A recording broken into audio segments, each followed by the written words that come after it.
registration number 2018364.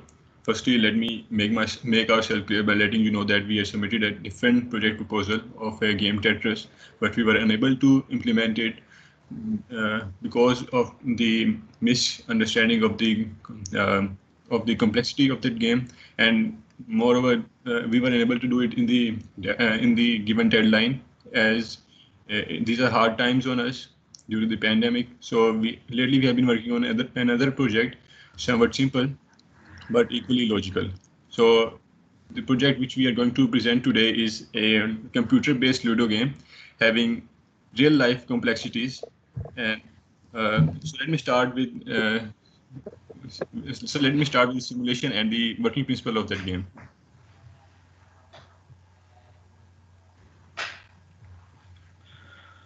So this is a multiplayer game in which there has to be like 4 players, and this is also limitation that you cannot play this game if you have less than 4 members.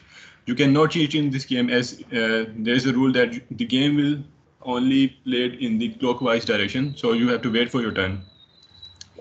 Each player is represented by a serial number given to it by a register, and there is a very good logic, like real life logic implemented in this game, which is like if you get a 6 in your turn, then you have another chance, you can play again, and on getting 3 consecutive sixes, you get a sum of 0.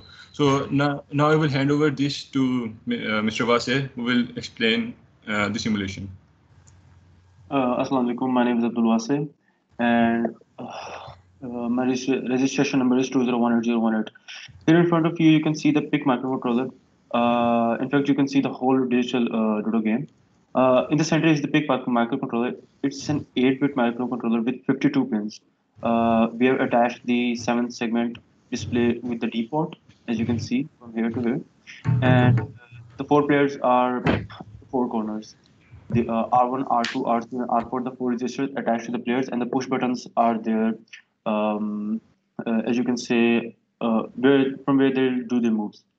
Now consider, if I am the first player, Savez is the second player, and Saad is the third player.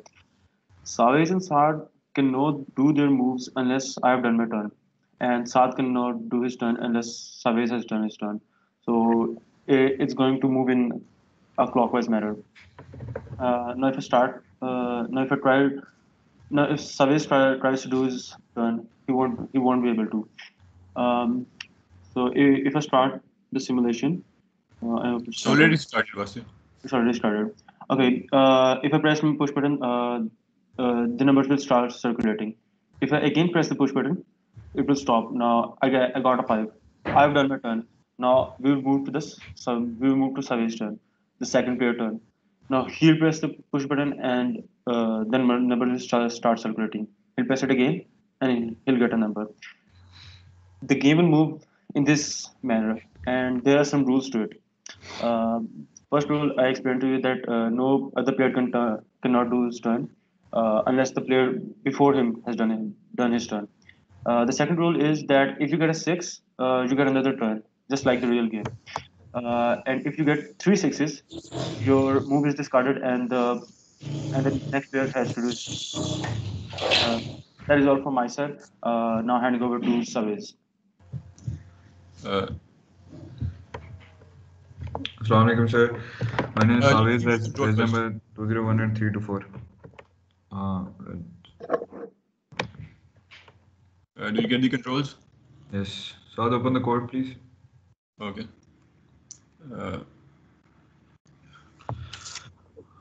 Alright. Sir, in this, we have done this code on C language, as the assembly language was getting a bit complicated for us.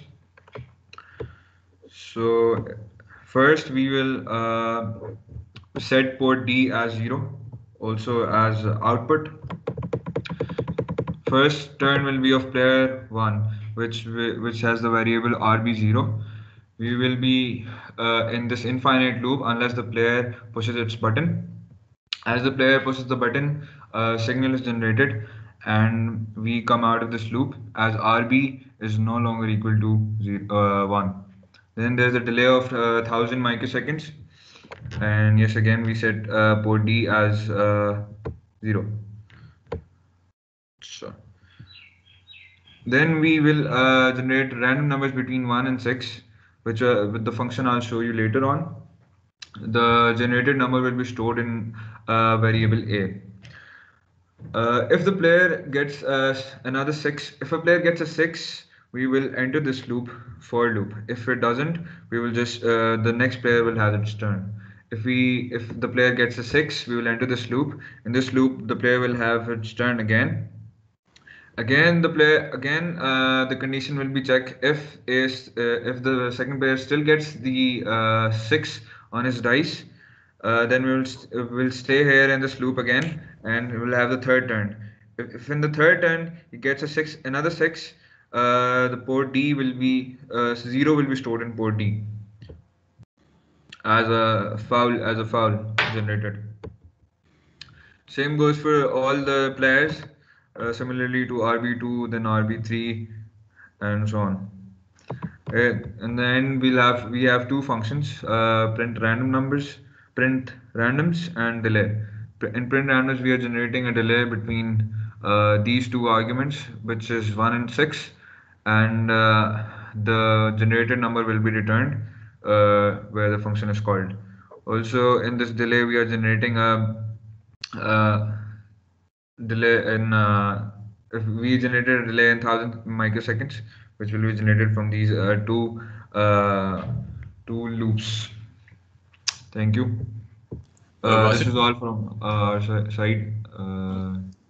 Vasi, can you stop the recording?